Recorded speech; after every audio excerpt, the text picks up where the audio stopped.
I think that what the Democrats did last night with DJ, the 13-year-old cancer survivor, I think what they did was terribly immoral, but I think it was also just basic political malpractice. That young boy's story is being used and corrupted for more political No. Wait a minute. Yes, sir. That's exactly what you just did. One person was killed in political violence on January 6th, and it was a Trump supporter who was killed by a trigger-happy cop. Give me a fucking break. Disgusting. Disgusting. Now, Jojo, do you agree with him that the issue of trans athletes in women's sport is damaging to women's rights and negatively impacts on women? The American people care about the cost of living. They care about the price of eggs. They care about the stock market crashing. These are the things they care about. And what you're saying is that women's rights to Democrats are the right to kill their own children and to castrate the ones who survive. Here is we that go. right? Do I have that right? To kill their own children. That's your. Don't even answer that. That's what abortion is. No, hold on. I'll answer it. President Trump's address felt like a campaign rally, a victory speech, and a pact with the American people, all rolled into one rousing repudiation of a Biden era that suddenly feels a very, very long time ago. America is back.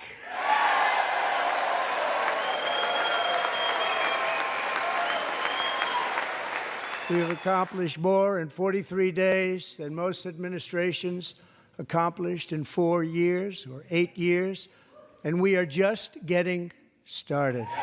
Every single day we will stand up and we will fight for the country our citizens believe in and for the country our people deserve. Well, love him or loathe him, President Trump is in total control. The speech showed that Republicans will follow their leader anywhere and that the Democrats simply have no leadership or indeed any idea of how to deal with him. They did their best to disrupt the address. A dozen of them walked out early, others wore protest T-shirts. One was ejected for shouting and waving his cane around. Mostly they just sat on the sidelines, though, waving silly little signs like old ladies at the bingo. And the president really hit the nail on the head, I thought, when he said this. These people sitting right here will not clap, will not stand, and certainly will not cheer for these astronomical achievements. They won't do it, no matter what.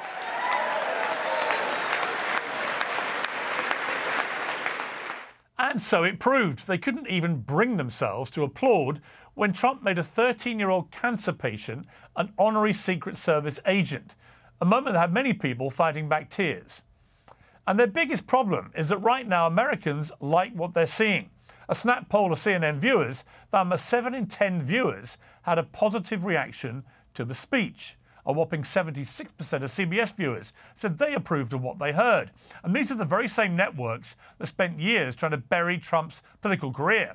Democrats ran a whole failed election campaign on the notion that everything Trump does is automatically evil.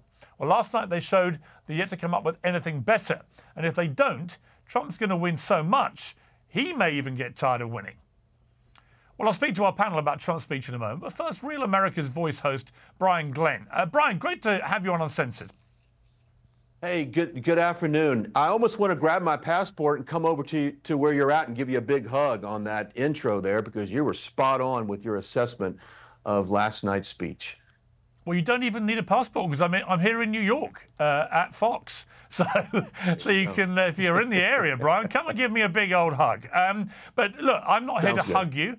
I'm here to slightly hold you to account, because in the middle of what has now become probably the most famous, infamous press conference in the history of the Oval Office, you asked a question. And for those who have been living under a rock, let's take a look at the question. What was your second question? Yeah, my second question for President Zelensky. Why don't you wear a suit? You're at the highest, why don't you wear a suit? You're at the highest level in this country's office, and you refuse to wear a suit. Just want to see people. Do you own a suit? Yeah, problems. A lot of Americans have problems with you not respecting the dignity of this office. I will wear a costume after this war will finish. Okay. Yes, maybe one. Maybe something maybe like this. something like yours. Yes. That'd be great. Maybe something better. I don't know. Yeah. We will see. Now, as you know, Brian, all hell broke loose after that exchange. Yeah. Look, some Americans agreeing with you, but a lot of people, including myself, vehemently disagreeing with you in the sense that why does it matter what President Zelensky wears, given that he's at war? Yeah. Well, the last time I checked, the war was not happening in Washington, D.C. It's happening over in Ukraine. Now, let me just start out by saying this. No one has been on the campaign trail and has covered the America First MAGA movement than me. I should be the poster boy of covering that. That was one of the top questions that people always asked me. Why does he always wear the little green jumpsuit or whatever alternative outfit he has when he meets with these people of authority, these high-ranking global figures? That was a question that I was always asked, and I did not have the answer to that.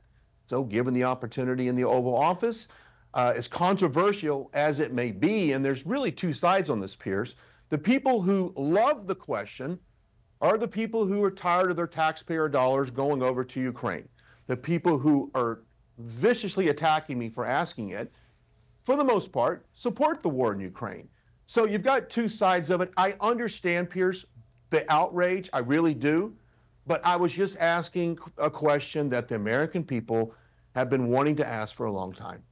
Well, fair enough, and I don't dispute that, by the way. I know a lot of Americans have been agitated by it, but you haven't quite answered my question, which was why do you care what the president of Ukraine wears in the Oval Office? Well, I think it's an actual reflection of his appreciation. Does he appreciate the aid and the support? And people go back and debate the actual amount that we provided to them. I think sometimes, Piers, you can judge a book by its cover, and the outward reflection of how he respects the Oval Office, respects President Trump, Vice President J.D. Vance, and the American people. So I think if you're going to a customary, if you come into the Oval Office and you've seen other dignitaries be in that same office, the way they dress is a reflection, perhaps, how you feel. Now, there's a lot of debate on Winston Churchill, obviously, wearing war fatigues when he came to Washington, D.C. That could be discussed as well.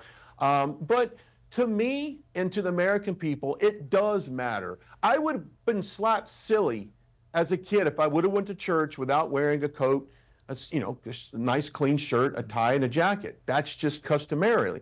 So I think Americans view that if you're going to go to the Oval Office, dress like you're happy to be there. That's all. Now, obviously, so let me ask you, was Winston Churchill then disrespectful when he turned up at the White House during World War II not in a suit?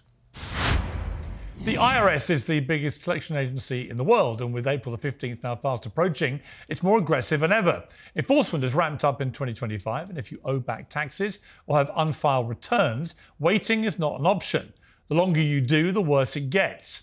April 15th marks another tax year that has passed you by. The smart move is to get ahead, but never contact the IRS alone. Let the experts at Tax Network USA handle this for you. Why? Well, not all tax resolution companies are the same. Tax Network USA has a preferred direct line to the IRS, meaning they know exactly which agents to deal with and which to avoid. They have proven strategies to settle tax problems in your favour, whether you owe $10,000 or $10 million. Tax Network USA's attorneys and negotiators have already resolved over $1 billion in tax debt. You can talk to one of their strategists today. It's free. Stop the threatening letters. Stop looking over your shoulder. Protect yourself from property seizures and bank levies. Don't let the IRS control your future. Call 1-800-958-1000 or visit tnusa.com/Piers. That's Piers. April 15th is upon us. Act now before the IRS does it first. Call 1-800-958-1000 or visit tnusa.com/Piers. Perhaps I would have asked him that same question if I would have been Really? there. I'm just saying, if that's what America's asking, perhaps I would have asked that question, Piers. But I respect Winston Churchill greatly, but I can't make a comment how I would have felt at that time. I know one thing: this war needs to end. You and I both know this war needs to end. We need peace. You want peace. Everyone in Ukraine wants peace. Matter of fact, Piers, my first question actually was his legacy to go down as a peacemaker and how important that was. And he said that many times on the campaign trail about being a peacemaker. So that was my first question. And then my second question obviously was the one that got most of the attention. But at the end of the day, I guess it doesn't matter what he wears in the Oval Office, but I just felt like the American people wanted to see that he appreciated the amount, because it's very controversial, as you know. You pay attention to, you're friends with President Trump. You hear from him a lot. He wants peace. He doesn't want any more bloodshed. I mean, what, 2,700 people a day? Ukrainians on the issue of the war, I agree with you. I agree with President Trump. It's got to come to an end. But specifically on the attire issue, because you were obviously the guy who raised the question. I've got a couple of things I would say. One is, it wasn't just Winston Churchill who didn't wear a suit during wartime in the White House, but Elon Musk right now regularly addresses the world's media in the Oval Office wearing T-shirts. Is that disrespectful? Should he wear a suit? Well, he's not the one getting paid, hundreds of billions of dollars either. No, he's one saving. No, should he wear a suit? I understand your point. Yeah. Well, should he wear a suit? Well, if I was him, I'd put on a suit. But then again, his task is to find waste, fraud, and abuse in our government, and he's saving us potentially billions. We're not giving him billions, so that's a great argument, and I've heard it before. There's even people have said, why does he bring his kid into the Oval Office? That's another discussion we can talk about. So I do see your point on that. But I think the American people view this conveyor belt of money going to Ukraine without any end in sight. That's what they're most concerned about. And the outfit perhaps was a reflection of his maybe disrespect or not willing to have a peace deal. We need this mineral rights deal. MAGA wants accountability for the money that we've given them, granted. And so MAGA wants this deal, and I'm hoping that we can get him back in the Oval Office. And Piers, let me be the first to announce here on your great show, if he shows up in a suit, coat and tie, the whole bit, let me be the first one to apologize for my statement publicly and offer any kind of condolences that I can provide for him, for the people of Ukraine, because I certainly did not want to offend anyone there. I have received thousands of death threats for my comment. Really? But, oh, absolutely. Absolutely. And for some reason, I'm getting calls from all around the world, not just people in the U.S. that are mad, but I got people from all over the world. It shows up on my phone. I don't know how they got my phone number.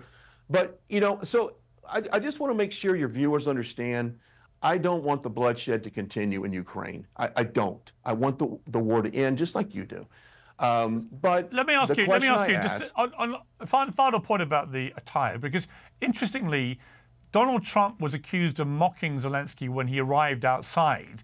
But actually, I think Trump genuinely thought he looked smart, because in the middle of the debate that he was having with you, Zelensky, about what he was wearing, Donald Trump several times turned to Zelensky and said, I think you look very smart myself. So I don't think Trump had any real problem with it. But there is a suggestion that the whole thing was a setup because of Trump's wink. Let's take a look.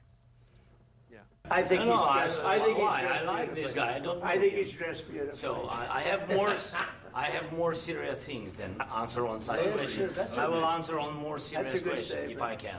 Yeah. So please, about security guarantees and about just ceasefire.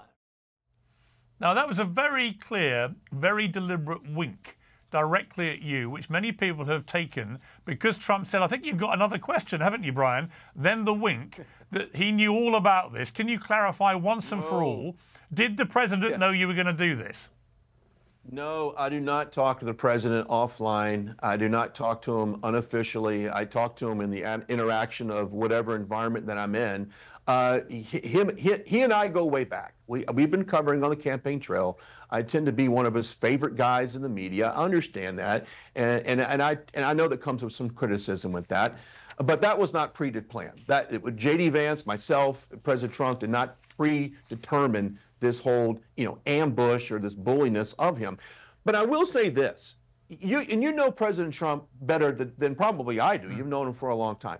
He is the art of the deal. He knows he has to keep people engaged. He has to make sure that everyone feels at certain times welcome, not completely offended. So by him kind of saying, well, I do like what you're wearing, and I don't know if you two like each other or not. It was a moment, I think, but President Trump just kind of kept that conversation going straight. But Piers, I just want to make sure you know, we did not plan that interaction. Okay, good. At all. Good. Not at all. We've cleared that up. Because real quickly, because before I asked the first question, I said I have two questions, one for you, President Trump, and one for you, President Zelensky. That's all. Got it. Well, you've cleared it up. And for what it's worth, I think the fact you've had death threats over this is absolutely repulsive. But I appreciate you coming on, Brian. Great to talk to you. Hey, and I can't wait to give you a hug or a fist bump or a handshake, one or the other. I'll make sure I wear my best suit.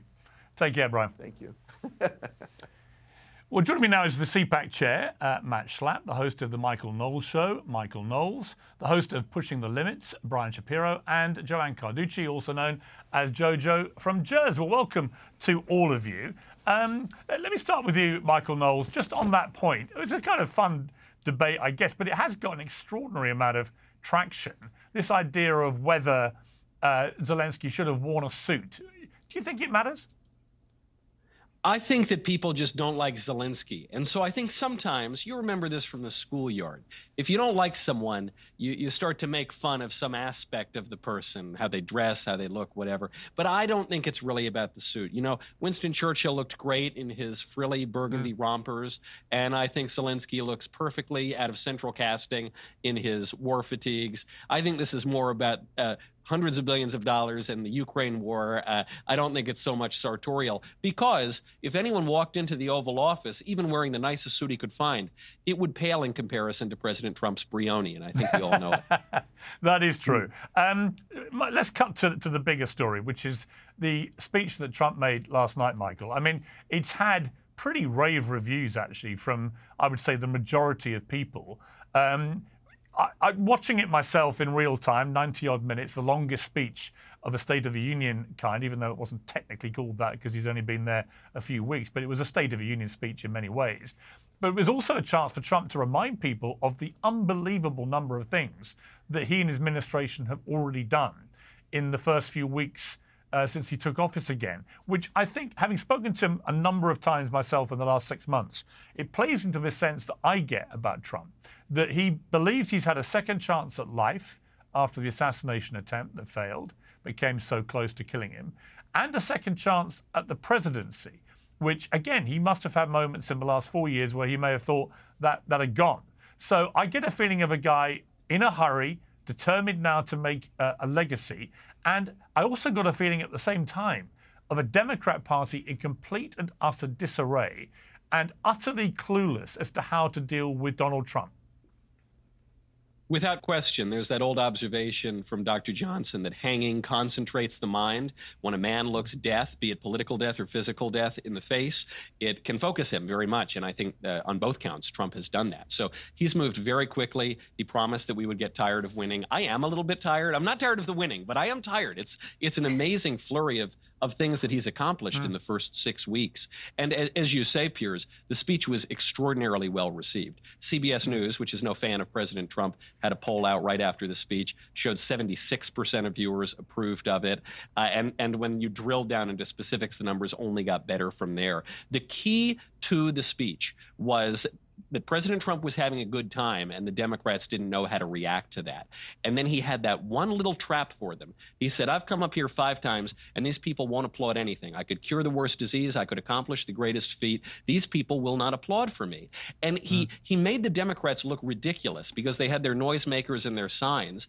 And he dared them. He said, I dare you to stand up. They wouldn't do it. They're so intransigent. And so at one moment, as we know, is probably the moment that stole the show, Trump had a 13-year-old boy who's fought cancer for 6-7 years, made him an honorary Secret Service agent. If there's one thing in the country that everyone should agree on, it's that that's a really sweet moment. And these Democrats couldn't be bothered to stand up. Many of them couldn't be bothered to clap. They looked awful. I think it was a nasty thing for the Democrats to do, but they just looked so awful. No wonder Piers, Trump is getting great marks in the polls. Piers Morgan Uncensored is now proudly independent. If you like the show, we ask for only one thing. Subscribe on YouTube and follow Piers Morgan Uncensored on Spotify and Apple Podcasts. Now let's get straight to the point. Support for today's show comes from a business focused on a critical issue: prosperity. US national debt is at crisis levels, inflation has made life more expensive for everybody, and the stock market is precarious. It's enough to make anyone's financial future feel grim. So what is the solution? Well, a simple one is to opt out of the chaos and invest in something solid and reliable: physical gold and silver. And there's only one name you need to remember: American Hartford Gold. This company has earned the trust of thousands of customers with an A+ rating from the Better Business Bureau and glowing reviews you can see for yourself. They offer an incredible range of gold and silver bars and coins. They can be delivered directly to your door, or they'll help you set them up in a tax-advantaged gold IRA. First-class customer service makes the whole process simple, secure, and straightforward. American Hartford Gold is committed to getting the truth out there and giving you peace of mind in uncertain times. And if that wasn't enough, you'll get up to $15,000 worth of free silver when you make your first purchase and mention my name, Piers. So make the smart move. Call 866-692-2474 or text Piers, that's P-I-E-R-S, to 65532. That's 866-692-2474 or text Piers to 65532. All the details are in the description. Now on with the show. Yeah, Jojo, I actually want you to respond, but only after I've played the clip. So let's play the clip that Michael just alluded to about this young boy. Tonight, DJ, we're going to do you the biggest honor of them all. I am asking our new Secret Service Director, Sean Curran, to officially make you an agent of the United States Secret Service.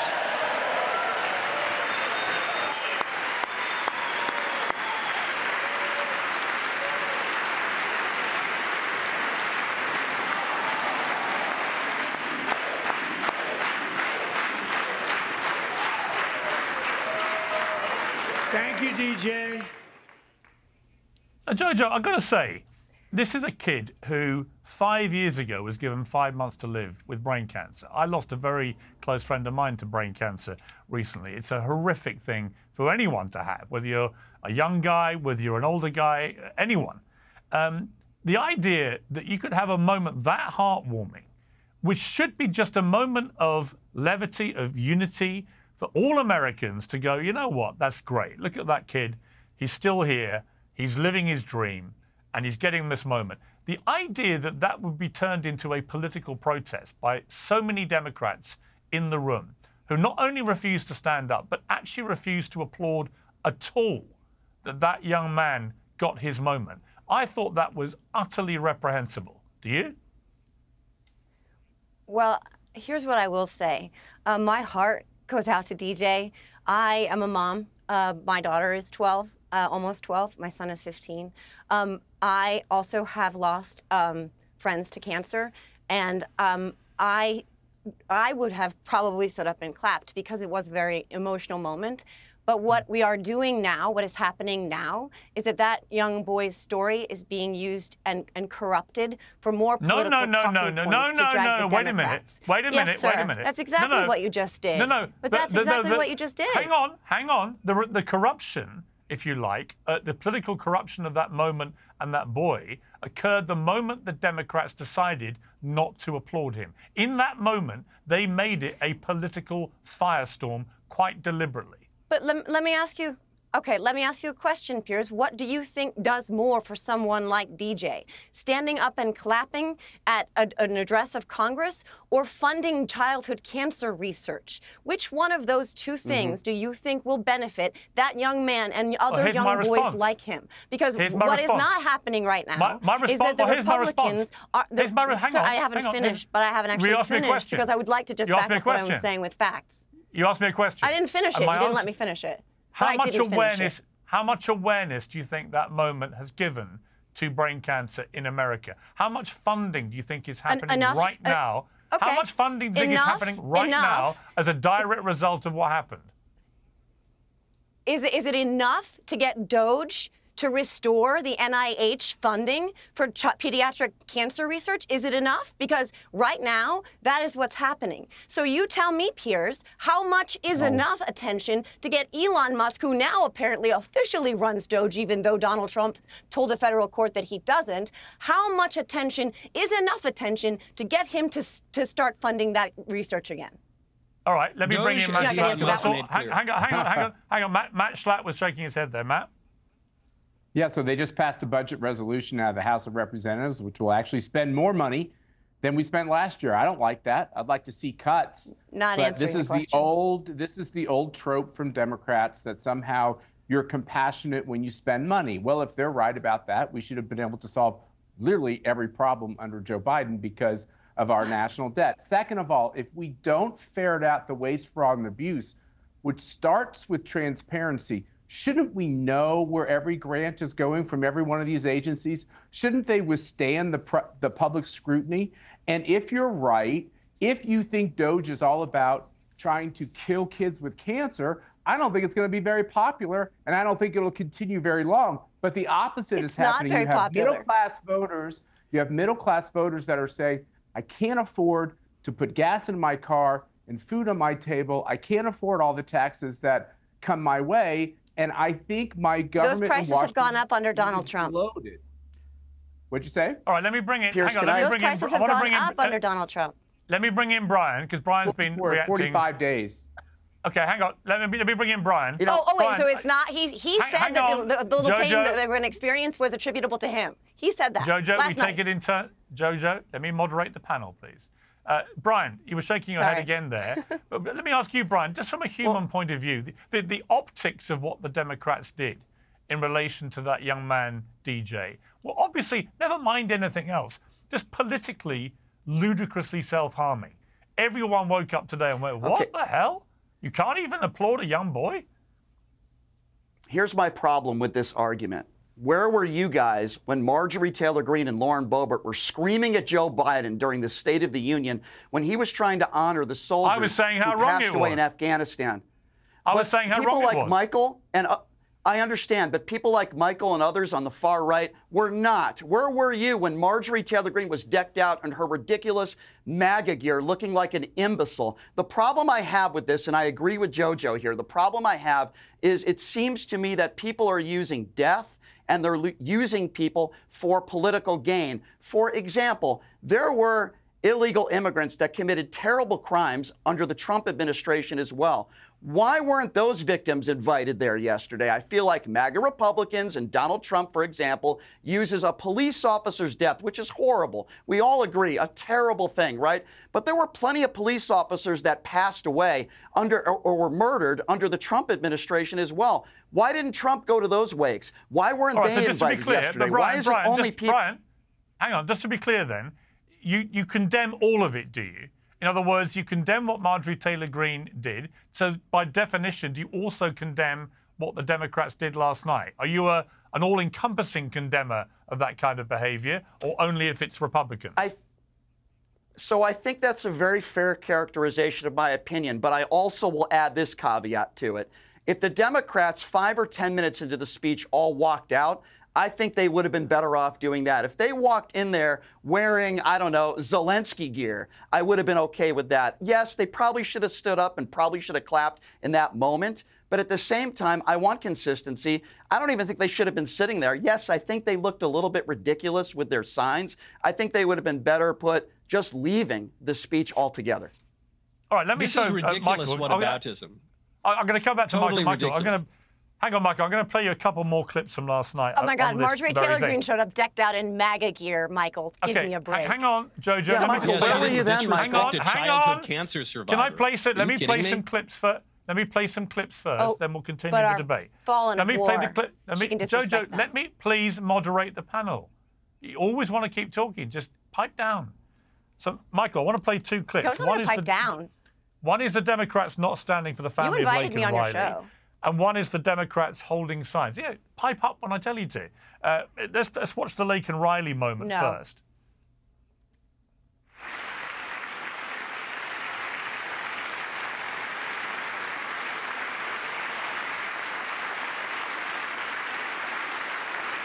It's called the Laken-Riley Act. So Allison and Lauren, America will never, ever forget our beautiful Laken Hope Riley.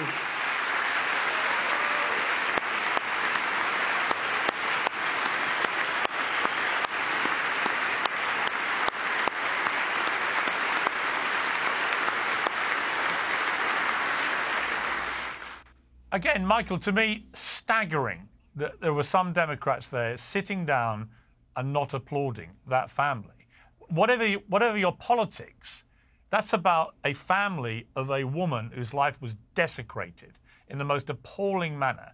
The least you can do is show the family some respect. Put aside partisan politics. The second thing was the Democrats holding all these signs, which I just thought, we've got pictures of it here, I just thought it was so childish. It was so like sixth form common room stuff.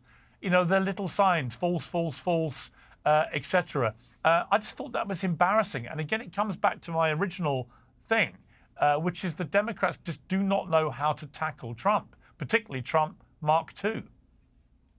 Yes, I was waiting for the signs to read, "I am rubber and you are glue," or something like that. It was totally pathetic. To your point on Laken-Riley and the other victims of illegal aliens who have come into this country, one distinction between the Trump administration, first one, and the Biden administration is, of course, crime is always going to happen. It's a fallen world.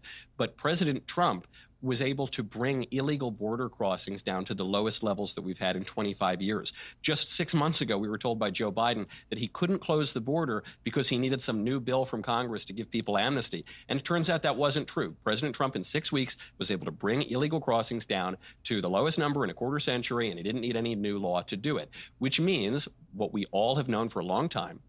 The Democrats encouraged illegal aliens by the millions to come into this country, up to 11,000 people in a single day. And they didn't deport criminal aliens. And some of those criminal aliens, even the ones who had been arrested for prior offenses, went on to attempt to rape and kill American citizens. So that's the difference. Are you actually going to try to do something about the problem? So I agree with you, Piers. I think that what the Democrats did last night with DJ, the 13-year-old cancer survivor, with the family of Laken-Riley, I think what they did was terribly immoral. But I think it was also just basic political malpractice. How on earth are you going to disrespect a childhood cancer survivor? And by the way, they're the ones who made this political, because not only did they disrespect that young man in the room, but then afterward they went on television, and Nicolle Wallace on MSNBC said, oh, it was a heartworming moment. Well, I'm going to play that and clip. I just hope he doesn't kill himself. Totally absurd. I'm going to play that clip. Talk about the substance of hang the on, speech Jojo. at any point, Hang on, Jojo. Jojo, I will come to you right after I play this clip that Michael just alluded to. Let's play this clip. But I hope he never has to defend the United States Capitol against Donald Trump's supporters. And if he does, I hope he isn't one of the 6 who loses his life to suicide. And I hope he isn't one who has to testify against the people who carried out acts of seditious conspiracy and then live to see Donald Trump pardon those people. Now, that is an adult woman talking about a young boy with brain cancer potentially taking his life if he ever becomes a police officer. Can you, Jojo, not at least take a beat just to say that was reprehensible? I can't speak for Nicolle Wallace. What I would love to do is speak about the merits of the speech that Donald Trump gave last night. Hang on. Speak for yourself. I say that? No. What do you think of what she said? Okay, I wouldn't say that. What do you think of what she said? But what I would say, and what I did say... Do you condemn it? I wouldn't say that. But what I would say, I'm speaking for myself. Do you condemn it? I'm not condemning her comments. No, I wouldn't condemn. I can't condemn her comments because, unfortunately, we live in a world, Piers. Unfortunately, we live in a world where Donald Trump has pardoned those people who What's it got to do with Donald Trump? Our Capitol police officers. What does that have to do with Donald Trump? What does what have to do with Donald Trump? You said you wouldn't have said what? Did you ever condemn him for that? No. Let me find out then. What if he grows up to be someone who defends our Capitol? Let me ask you, why wouldn't you have said what Nicolle Wallace said then? If you don't condemn it, what's wrong with it? Because I want to talk about the content of the speech that Donald Trump gave last night. But I've also asked you a question, and I expect you to answer it. Aside from Brian, wants to do that. You didn't answer my question about the NIH, so I'm not going to give that. I'm not going to. I answered your question. To be fair, I'm asking a question. Can I add something? Piers is also you're asking the questions, but Piers, don't you want to talk about the merits of the speech? I'd like you to answer the questions that I ask you. I'd like you to answer my question. I did answer the question several times. Those are not my words. Those are not my words. Those are Nicolle Wallace's words. If you want to ask Nicolle Wallace if she stands by her words, why don't you ask her to come on your show? I'm asking you if you condemn them. I can speak for myself. And for myself, I'm not. Again, why don't you ask Nicolle Wallace how she feels about what she said, and ask me about my opinion? Do you want? Am I here to talk about Nicolle Wallace or to talk about what I think? No, it's fine. Jojo, it's fine. Am I Nicolle Wallace? You've made it clear. You do not want to condemn her words. You didn't answer my question about the NIH either. That's fine. I did not say that. Condemn is an awfully strong term. It's not my job to answer your questions. You're on my show. No, it's not my job to answer for Nicolle Wallace. Or you don't. It's not my job to answer for Nicolle Wallace. You've made your point. You made your point. Let me ask Brian the same question. So can we talk about the merits of the actual speech now? I'll come back to you. You wouldn't answer the question. I'm going to ask Brian the same question. Brian, would you condemn what Nicolle Wallace said? It's a ridiculous question. So I'll answer your question, but I want to start out by saying this to what Jojo was saying. You have a bunch of Capitol police officers that were beaten with their own batons, people that were convicted of seditious conspiracy. I find it interesting that MAGA Republicans find it convenient to only back the blue when it helps them with their narrative. I think that's what Jojo was talking about. Now, I wouldn't have said that statement either. But at the same point, I think I understand what she was. I don't think she said it very well. I believe the point that she was trying to make is you have these Capitol police officers. Several of them have lost their lives, were beaten with their own batons. Some of them have traumatic brain injury. But yet, why didn't Donald Trump invite any of those people? I'm just wondering. So you can't have it both ways here. While I don't like the comment that was made, I also don't like the fact that MAGA Republicans seem to back the blue only when it's convenient for them. I want to say one other thing really quickly about Michael. One person was killed in political violence on January 6th, and it was a Trump supporter who was killed by a trigger-happy cop. Okay, so I want to respond to that right now, and that nonsense that you just said. Brian Sicknick couldn't be reached for comment, could he, Michael? Brian Sicknick, hold on a second. Brian Sicknick died the next day. And for you to hold on a second. Hold on a second. Give me 30 seconds to make my point. Excuse me. It's in the autopsy. Give me 30 seconds. Can I finish my point, please, to what you just said? And all I'll need is 30 seconds to do so. If you are making the case on this national show that Brian Sicknick's death the next day had nothing to do with January 6th, then you are an imbecile, I'm not making that sir, point. with the all due medical respect. examiner made that point. Just look at what the scientists What a hill to die on. Great job, Michael. Let me bring in. Hang on, Michael. Reciting what the medical Let me bring in Matt here. All right. Okay. So let me bring in. I'm glad. Let me just say. Shame on you. I'm glad, Jojo, you now find things disgusting. It's interesting what you find disgusting and what you're not prepared to find disgusting. The death of a police officer, Piers? We're talking about the death of a police officer. You're talking about the actual death of the police officer, Piers. I know, you know that those pardons were wrong. I know you know that because you've said it. And I know that you stand with those officers. So I cannot believe that you would defend Michael Knowles dragging that man's life. If you're asking me, reading the news report, if you're asking me for my opinion, if you want my opinion about January 6th, I thought what happened was a complete disgrace. It shamed America. It should never have happened. I also felt that a lot of the people were given far too lengthy prison sentences. And I also felt that by comparison to what happened to the people who caused a lot of damage to property and who attacked police officers during the Black Lives Matter riots, there was a very good, strong argument that there was a double standard and hypocrisy about the way that the left and the right treated these things when it came to their own side. So that's my view. Let me bring in Matt here. Piers, can I just finish my point? The death of Officer Sicknick, though, sir. All right, the death of Officer Sicknick. Okay, let Brian finish his point, then I'll go to Matt. Brian. I appreciate it. Just really quickly, 30 seconds. Going back to what Michael was saying about the clapping, I just wanted to comment on that real quickly. There were a lot of people clapping when Donald Trump said that the war was going to be over in 24 hours. A lot of Republicans like you were clapping when Donald Trump said he was going to hire a special prosecutor to go after Hillary Clinton and he was going to build a wall and Mexico was going to pay for it. Who cares if people clap? I don't care if Elizabeth Warren is standing up and clapping. You know what I care about is results. And right now, gas prices are up. Inflation is up. The war in the Ukraine is still going on. What's going on in the Middle East is a disaster right now. So you can stand up and you can clap, Michael, until the cows come home, but that won't change the fact that Donald Trump is failing this country. Okay, well, Matt, most people, over three-quarters approved of the speech, and his approval rating's above water, so. That's right. Okay, well, 70% of Republicans think... And also the clapping... Hold on, 70%... hang on, the point, Brian... Republicans think that Donald Trump won the 2020 election, Brian, Brian, the point I would make is that it's not actually about political stuff. It's just there should be in every State of the Union speech by any president, left or right, Democrat, Republican, doesn't matter to me. There should be moments of humanity when actually everybody puts the politics to one side and simply says, you know Pierce, what, a young man with brain cancer gets made a member of the Secret Service and it's the most moving of moments. We just applaud that for what it is. We don't need to invoke January the 6th. We don't need to say all these other things.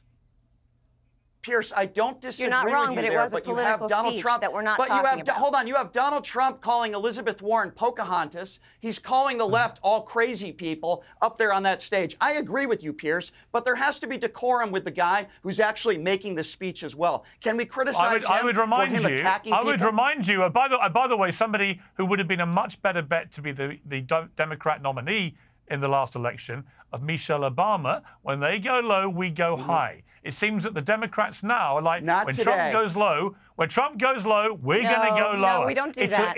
It's a losing strategy. Let me bring in Matt, who's been waiting very patiently. He incited an attack on that chamber, Piers. All right, let Matt speak, please.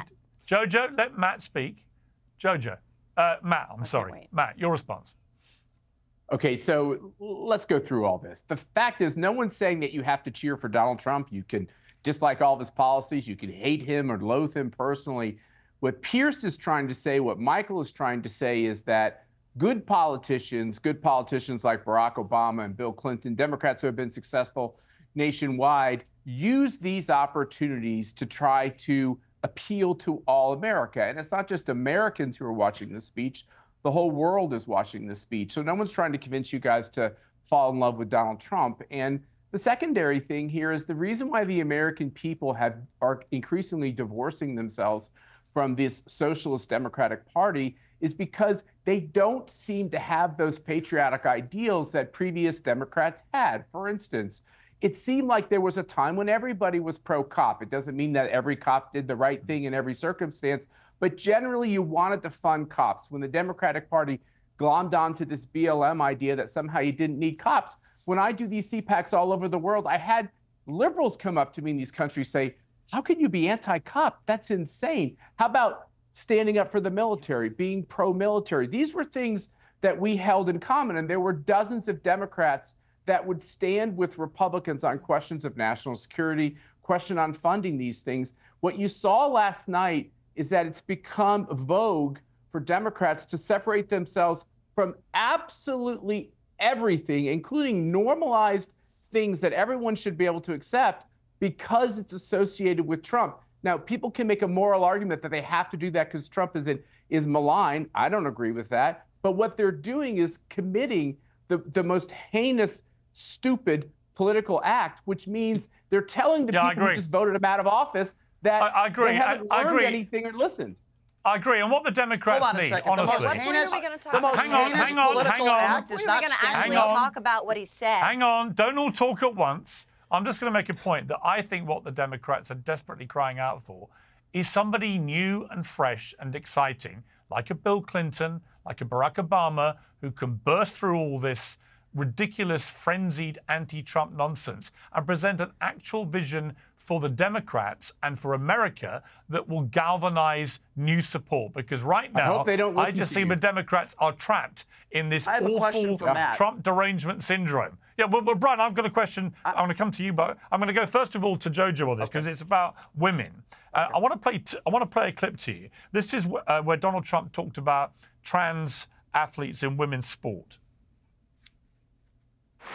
I also signed an executive order to ban men from playing in women's sports.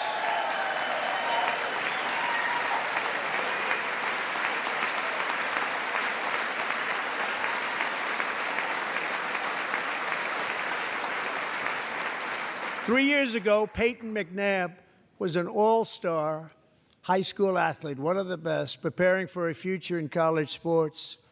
But when her girls' volleyball match was invaded by a male, he smashed the ball so hard in Peyton's face, causing traumatic brain injury, partially paralyzing her right side and ending her athletic career. It was a shot like she's never seen before. She's never seen anything like it.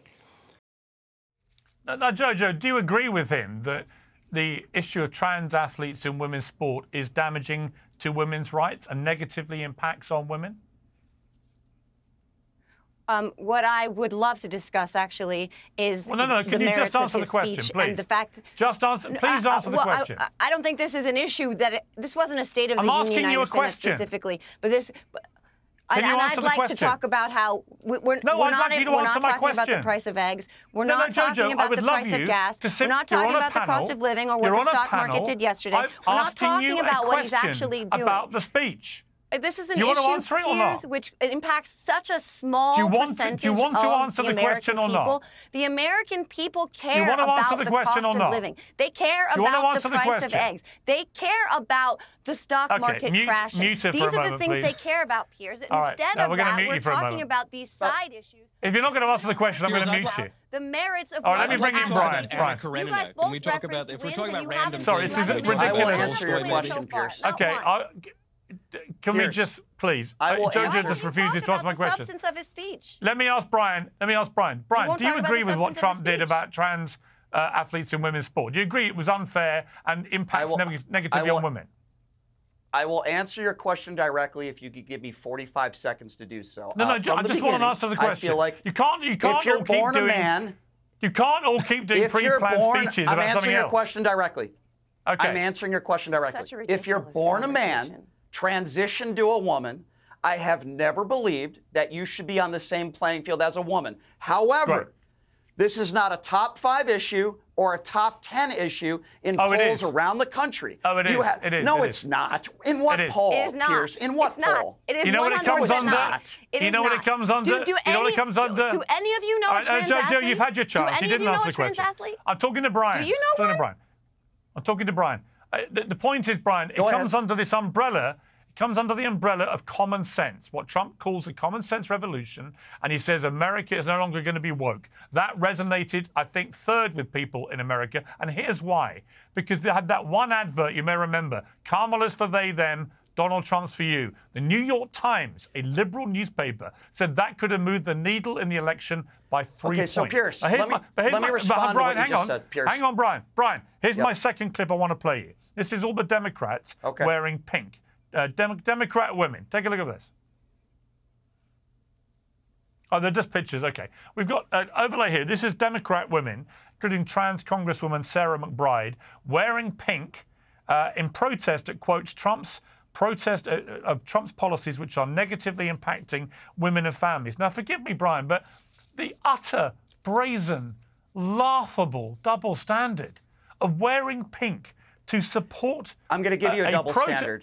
Hang on. Let me finish. To protest at Trump policies negatively impacting women, when they all think it's fine for trans athletes to destroy the integrity of women's sport. Explain that to me. Sure. You talk about protecting women and the gall of them to be wearing these outfits, when in half the states in this country, a woman cannot get an abortion and in some instances has to drive to another state. Geography should have no bearing over a woman's body. So if the Republicans on this panel care about women and care about women's safety, then let's talk about the fact that in some of these states, if a woman is raped or the victim of incest, she has to be forced to have that rape baby. What I want is consistency, Piers. I answered your question. I played 2 sports in college. Yes, I agree. If you're born a man, transition to a woman, I don't believe you should be competing with women. I've been very consistent on that. However, don't tell women what to do with their bodies. Don't tell women that it's okay, you should just drive to another state. If this is about protecting women, then you guys on this panel should be with me across the board and try to be consistent for once in your life when it comes to Jojo, I'm going to you don't just shout when you want to. On this panel. You know what? As a woman on the panel, you just chose not to answer my respond to the question. You choose not to answer my question. Brian answered my question. Therefore, he has my respect. This is All what right, you're I'm going to go to about. Michael now. You're talking about Michael an now. adjudicated rapist who brags well, about if we're grabbing talking women by the about pussy. not telling women what to do with their bodies, then you know, I would encourage you, Brian, not to tell the roughly half of women in America not to go take their bodies and drive to the polling place and vote for pro-life candidates, which is what happens. I want to clarify here. You're saying that the women on the Democrat side wore pink jackets. I'll try to clear it up for you. About half of women are pro-life. It wasn't well said Put at it in all. blunter terms so that you can understand it. But if you want to tell them what to think and what to do with their bodies, I suppose that's your prerogative. I very My much question about understand the it, pink, Michael. hold on one So second. you're I have a question for you. condescending to me. No one I'm not told so sure them what that you to can. do or what to think. No one did that. My question is, you're saying that the pink jackets represent the attack on women's rights, but that the only two issues we're talking about here are abortion. I'm sorry. I thought that was your implication, that there was an attack on women's rights. No, I mean, maybe I need to Democrats clear were things wearing up pink. for you, Michael, because don't put words in my mouth. Why were they okay? wearing pink? Why were they wearing pink? Go really slow, Brian. Go okay. really slow for him. Okay, I'll be very clear to you, Michael, and I'll repeat what I just said, and maybe you can get the MAGA wax out of your ears, okay? I'll explain it to you, okay? There are a lot of women in this country that I speak to, apparently you don't, that believe Donald Trump is a threat to their rights. Now, a lot of different rights. Which rights? Abortion is one of them, Michael. Abortion, so, Michael, hang on. Okay, that's what I said. There are women in this country. Michael, I'm trying to clear it up for you. Something called the SAVE Act, Michael. I need another 20 seconds. Including I'm trying your pro-life to women. Okay. Michael, so I'm trying. far you've agreed Michael, with hang me. on. Michael, I'm trying to clear it up for you, as you just said, okay? Thank so you. I understand appreciate you're obsessed with this transgender issue, but even though it probably doesn't affect you in any way, shape, or form. Okay, I'm glad you've clarified. He's trying to answer you. But No, you were not. You were not totally right. You're totally wrong. Right. So I just. You're not letting me even answer answer your question. You keep interrupting me. No one can hear. If you talk over each other, nobody hears any of you. So let me finish, Michael. Brian, finish your point. Then Michael, you respond. The point I was trying to make is that if the idea with transgenders and women's sports is about women's safety, which I do tend to agree with, then you should also agree with the fact that women in this country, some of whom are raped or victims of incest, are forced to have that baby. If you care about women's rights and women's safety, then let's do it across the board, Michael. Did I clear that up for you, Michael? All right, Michael. You cleared up that what I said was right. So I guess my question then is, if the pink represents the Democrats' advocacy of abortion and transgenderism in children, then what you're saying is that women's rights to Democrats are the right to kill their own children and to castrate the ones who survive. Here is we that go. right? Do I have that right? To kill their own children. Don't even answer that. That's what don't even give him abortion the is. dignity of answering No, that hold on. I'll answer it. That's your definition It wasn't a question, it of was a what statement, legal but abortion you can answer is. if you like. Okay? But you'll let those kids grow up and get killed in a school statement. shooting, right, Michael? That's how pro-life Say it you again. are. Sorry. Hang on. Before I go to Matt for his, before I go to Matt, I'm going to ask Jojo. Starving children. Jojo, I'm going to ask you a question, a simple question. What are you talking Give me a about? simple answer, Jojo. What is a woman, Jojo? Yes. Well, a woman is whatever. If you feel like you're a woman, then you're a woman. I know I'm a woman. I identify as a woman. So if I feel like a woman right now, I'm a woman? I'm not threatened.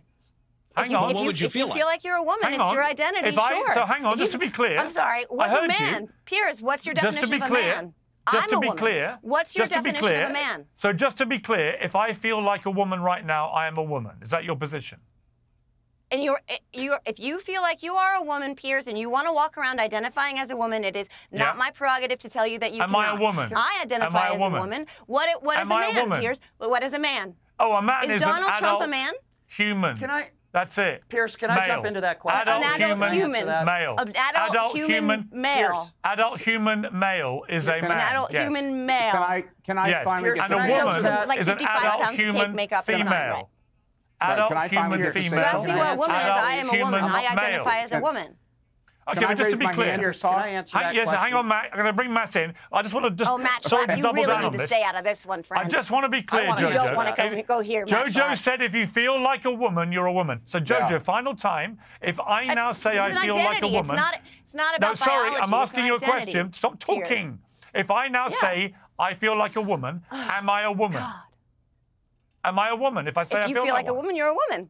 Wow. What does that mean, though? What does that mean?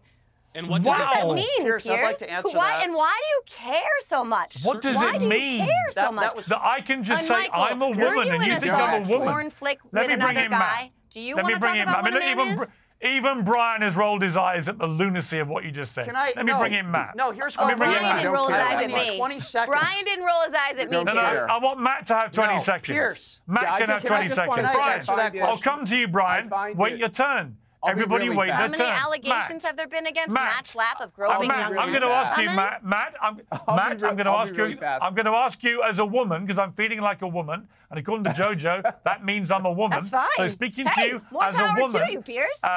Matt, to me, that answer she just gave perfectly epitomizes the ridiculous place the Democrats have now found themselves, where anyone in self-identity world can go, I'm a woman, and everybody has to say you're a woman. It is bullshit. And it's really not a question of what somebody wants to be in their individual life at all. Jojo asked this question, why do you care? I don't think anybody cares that much. It's when those choices start to impact other people. The reason why biological men being in girls' sports is such a problem for moms and dads is because it starts to affect other people. When you get to determine what science is from a group of people that are always lecturing people like me that you don't know what the science is, and they won't actually go back to their biology textbooks from 3rd and 4th and 5th grade to answer these basic questions. Is that child in the womb a life? Well, of course it is. Is it a human life? Well, of course it is. Is gender determined while that child is in the womb? Well, of course it is. Now, you can disagree with what life has legal standing or not, but you can't deny the science behind all this. Once we start losing our societal moorings around these basic truths, we can't get anywhere politically. I don't. Okay, I want to play. I want to play Brian. I want to play Brian a clip here. Brian, respond to that? Brian, hang on. I want to move on. We've only got 5 minutes left. I want to play a clip of Ben Shapiro, your namesake, talking about Derek Chauvin, the cop who's doing life for murdering George Floyd. Let's take a look at what Ben said. If we are issuing pardons, however, there is one person that President Trump should pardon from federal charges forthwith. It would be incredibly controversial, but I think that it's absolutely necessary. That person is Derek Chauvin. President Trump should, in fact, pardon Derek Chauvin. He should. He should pardon him his federal charges. What's your response to that, Brian? Absolutely and utterly absurd. First of all, we know that Derek Chauvin is a murderer. He's a convicted murderer. And Michael likes to talk about autopsies. Let's talk about autopsies. There were 2 autopsies in that case. Both found that he didn't die of natural causes or drugs. He died because of Derek Chauvin's knee on his neck for 8 minutes when he was on his stomach and his hands were behind his back in handcuffs. Ben Shapiro is a moron. Derek Chauvin is a murderer. And he, in my opinion, Chauvin should, the rest of his life, he should be behind bars. For Ben Shapiro, who is one of the biggest right head talking points for you guys, to say that Derek Chauvin deserves a pardon is absolutely and utterly absurd. And I wonder if George Floyd was white and Derek Chauvin was black and the exact same thing happened, I wonder if Ben Shapiro would be saying the same thing about Derek Chauvin. Obviously, the answer is no. Okay, Michael, I want to read. Hang on, everyone. I want to read, Michael, that in his letter to President Trump, Ben Shapiro wrote, the massive overt pressure on the jury to return a guilty verdict, regardless of the evidence or any semblance of impartial deliberation. He said, noting that even elected lawmakers prejudged the outcome of the trial and took to national media to create pressure on the jury to go along with their preferred narrative. So, Ben, they're arguing that if it hadn't been for the global outcry over the video clip, which we all saw, which, by the way, I thought was shocking and outrageous, and I personally don't agree with Ben that Chauvin should get a pardon. But it's an interesting argument that he's making here. What do you think of it? Well, it pains me to say anything nice about my friend Ben Shapiro, but I do think that he is totally spot on here. One also has to remember that there are state charges and federal charges here. The federal charge is just a civil rights charge. And I don't think there's any evidence that Derek Chauvin violated George Floyd's civil rights. I mean, to the point that Brian just made, he brought up the medical examiner's report, the autopsies. I guess the question, I think we're aware, my dear, the question is, how much fentanyl was in George Floyd's system? Since you read the report, how much fentanyl was in the system? So let me ask you. Hold on, it's just a simple question. Let me ask you a question. You have the answer to the question? Okay. Was it significantly higher? I understand that there was fentanyl in the system, but that wasn't the cause of death, Michael. Was it like that wasn't the cause of death? Legal limit, or the lethal limit? What was the cause of death, Michael? Irrelevant. Irrelevant. What was the cause of death, Michael? Answer my question. Well, so are you going to charge fentanyl with murder then? The real answer is fentanyl. Answer the question. I guess another I guess I am so the coroner is deep state, right? I just answered it 3 times. The coroner was deep state, right, Michael? Michael, in both of the autopsies, what did what was the cause of death in both of the autopsies? George Floyd died of fentanyl, and most of us know it. George Floyd also said that he couldn't breathe long before the officer's knee was on his back. Your guest is spreading misinformation. He's not dealing in reality. To Piers's point, let me ask the one person who, by the way, Michael Matt, just says whatever he wants. Can I just thank Matt for just very quietly and calmly waiting his turn to speak. It's a very unusual it's because I have 5 daughters. That's why I'm very used to this. Great answer. So you're a very patient man by necessity. Let me ask you, Matt, what's your view of this? I see Ben Shapiro's argument. I don't really agree with it, but I see the argument. What's your view? So let me just start I'll go through it really fast. I was for the commutations and pardons on J6 because I felt like they got an unfair treatment in D.C. And 4 years of prosecution by persecution. I look at what happened in Minnesota. I don't think there's any way a cop in that situation, with what came down from around the globe and with the media behind it, could have expected to get a fair trial. That being said, I think on all these questions of our jurisprudence, one of the presidential prerogatives very clearly in the Constitution on federal charges, as Michael points out, is that the president has undisputed, unlimited pardoning power. And I think when you've had a legal system that's been so off the rails, it's actually been harder for white guys to get justice than minorities in a lot of these major cities because of the woke judges. I think the president should look at all these cases, and I think he should pardon people every Friday. And I think when people have been tortured by the system, even guilty, there comes a point when you have to stop. Okay, well, it's quite obvious to me that Jojo... Hang on. If you're a white... If you're a white guy who kills a black, if you're a white cop who kills a black guy, you get a pardon. Okay. Quite obvious to me that Jojo agrees with every word you just say, Matt, so we're going to leave the debate there. Thank you all very much indeed. Piers Morgan Uncensored is proudly independent. The only boss around here is me. If you enjoy our show, we ask for only one simple thing. Hit subscribe on YouTube and follow Piers Morgan Uncensored on Spotify and Apple Podcasts. And in return, we will continue our mission to inform, irritate and entertain. And we'll do it all for free. Independent, uncensored media has never been more critical, and we couldn't do it without you.